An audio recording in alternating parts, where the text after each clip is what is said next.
রেস্টুরেন্টের মতো mix veg recipe বাড়িতেই বানাতে চাও? যদি বানাতে চাও তাহলে আজকে এই ভিডিওটা পুরোটাই দেখতে থাকো।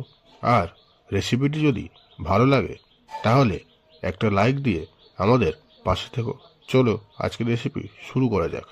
এই রেসিপিটি বানাবার জন্য আমরা এখানে নিয়েছি নানান রকমের সবজি, যেগুলোকে আমরা ছোট ছোট করে কেটে একটা প্যানের মধ্যে অল্প করে বাটার দিয়ে ভালো করে ভেজে নেব, প্রায় 5 থেকে 7 মিনিট মতো। অল্প লবণ আর অল্প হলুদ, কিছুটা পরিমাণে গুঁড়ো লঙ্কা দিয়ে।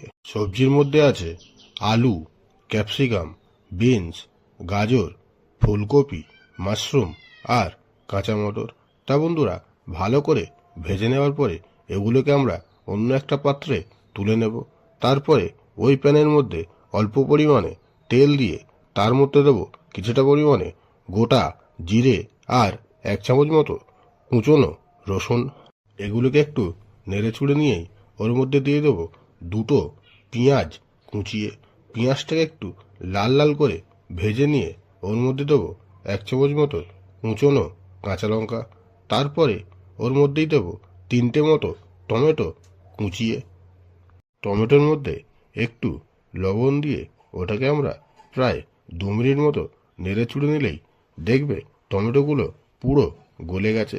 তারপরেই এর মধ্যে দিতে হবে মশলা, যেমন হলুদ গুঁড়ো 1/2 চামচ, কাশ্মীরি লঙ্কা 1/2 চামচ, জিরে গুঁড়ো 1/2 চামচ, ধনিয়া গুঁড়ো 1/2 চামচ, কস্তুরি মেথি সামান্য পরিমাণে, আর দিতে হবে গরম মশলা।